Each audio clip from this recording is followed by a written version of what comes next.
ಭಯಾನಕ ದುರಂತದ ಕುರಿತು ಕೆಲ ವರ್ಷಗಳ ಹಿಂದೆ ಮಾನಸಿಕ ಅಸ್ವಸ್ಥನೊಬ್ಬ ಭವಿಷ್ಯ ನುಡಿದಿದ್ದ. ಸದ್ಯದ ಪರಿಸ್ಥಿತಿಯನ್ನ ನಿಖರವಾಗಿ ಊಹಿಸಿದ್ದ.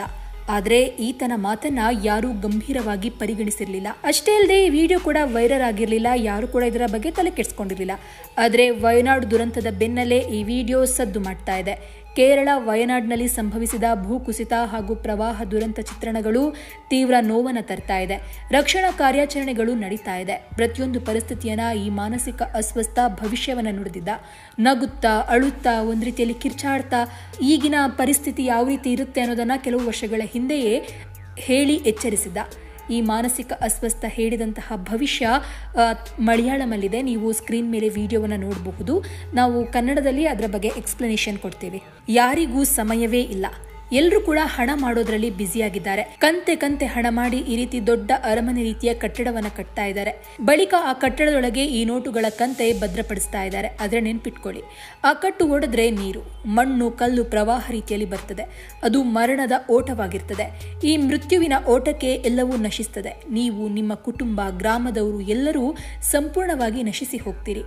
ನೀನು ಈವರೆಗೆ ಸಂಪಾದಿಸಿದ ಎಲ್ಲ ಆಸ್ತಿ ಸಂಪತ್ತುಗಳು ಪ್ರವಾಹದ ನೀರು, ಮಣ್ಣಿನಡಿ ಹೋಗುತ್ತೆ. ಕೆಸರಿನಲ್ಲಿ ಎಲ್ಲವೂ ಹೂತು ಹೋಗುತ್ತೆ. ಅದಕ್ಕೂ ಮುನ್ನ ಈ ದುರಂತವನ್ನ ತಡೆಯಲು ನೋಡಿ, ಏನಾದ್ರೂ ಪ್ರಯತ್ನವನ್ನ ಮಾಡಿ. ಹಿಂದೂ, ಮುಸ್ಲಿಂ, ಕ್ರಿಶ್ಚಿಯನ್ ಎಲ್ಲರೂ ಸಾಯ್ತಾರೆ. ಬಡವ, ಶ್ರೀಮಂತ ಎಲ್ಲರೂ ಸಾಯ್ತಾರೆ. ಹೋಗಿ ತಡೀರಿ. ಇಲ್ದಿದ್ರೆ ಒಂದು ದಿನ ನೀರಲ್ಲಿ ಲಕ್ಷಕ್ಕೂ ಹೆಚ್ಚು ಜನ ಮೃತದೇಹ ನೀರಿನಲ್ಲಿ ತೇಲ್ತದೆ. ಹಲವಾರು ಜನ ಕೆಸರು ಮಣ್ಣಿನಡಿಯಲ್ಲಿ ಮೌನವಾಗ್ತಾರೆ. ಯಾರಿಗೂ ಟೈಮ್ ಇಲ್ಲ. ಸಾಧ್ಯವಾದರೆ ಹೋಗಿ ತಡೀರಿ ಅಂತ ಈ ಮಾನಸಿಕ ಅಸ್ವಸ್ಥ ಹೇಳಿದ್ದಾನೆ. ಇನ್ನು ಈತ ಹೇಳಿದಂತಹ ಪ್ರತಿಯೊಂದು ಮಾತುಗಳು ಅಕ್ಷರಶಃ ನಿಜವಾಗಿದೆ. ಹಚ್ಚ ಹಸಿರು ಬೆಟ್ಟ ಗುಡ್ಡಗಳಿಂದ ಕೂಡಿದ ಸುಂದರ ವಯನಾಡು ಇದೀಗ ನರಕ ಸದೃಶವಾಗಿದೆ. ಎಲ್ಲೆಡೆ ಮೃತದೇಹಗಳು ಸಿಗ್ತಾ ಇದೆ. ಶವಗಳ ರಾಶಿ ನದಿಯಲ್ಲಿ ತೇಲ್ತಾ ಇದೆ. ಹಳೆ ವಿಡಿಯೋ ಇದೀಗ ವೈರಲ್ ಆಗ್ತಾ ಇದ್ದು ಹಲವು ಎಚ್ಚರಿಕೆ ಕರೆಗಂಟೆಗಳನ್ನ ಮನುಷ್ಯನು ನಿರ್ಲಕ್ಷಿಸ್ತಾ ಇದ್ದಾನೆ ಅಂತ ಇದೀಗ ಭಾರಿ ಚರ್ಚೆ ಆಗ್ತಾ ಇದೆ. സമയമില്ല, ആർക്കും സമയമില്ല, ഒന്നിനും സമയമില്ല.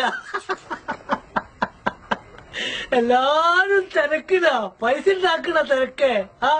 പൈസ ഇങ്ങനെ അട്ടിയാക്കി വെച്ചിട്ട് കെട്ടിപ്പൂട്ടി ഇതുപോലത്തെ വലിയ കൊട്ടാരങ്ങൾ ഉണ്ടാക്കി അതിനകത്ത് വെച്ചോട്ടോ. ആ കെട്ടുകട് പൊട്ടിയാലേ വെള്ളകട് വരും. വെള്ളത്തിന്റെ മരണപ്പാച്ചിലുകട് വരും. ആ പാച്ചിലെല്ലാം നശിക്കണോ? നീയും നശിക്കും, നിന്റെ കുടുംബക്കാരും നശിക്കും, നാട്ടുകാരും നശിക്കും. നീ ഇതുവരെ ഉണ്ടാക്കി വെച്ച നിന്റെ സകലമാന സ്വത്തുക്കളും ആ വെള്ളത്തിന്റെ അടിയിൽ ചളിയിൽ അമരണോ? ചളിയിൽ അമരും. അതിനു മുന്നേ തടയാൻ നോക്ക്. എന്തെങ്കിലും ഒന്ന് ചെയ്യ.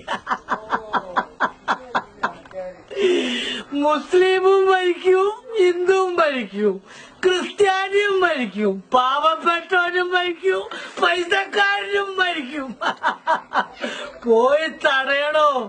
ഇല്ലെങ്കിലേ ഒരു ദിവസം വെള്ളത്തിലിങ്ങനെ ലക്ഷക്കണക്കിന് ആളുകൾ ഇങ്ങനെ പൊങ്ങിക്കിടക്കും, ചത്ത് മലച്ച് കിടക്കണ കാണാം. പോയി തടയണോ? സമയമില്ല, ഒന്നിനും സമയമില്ല.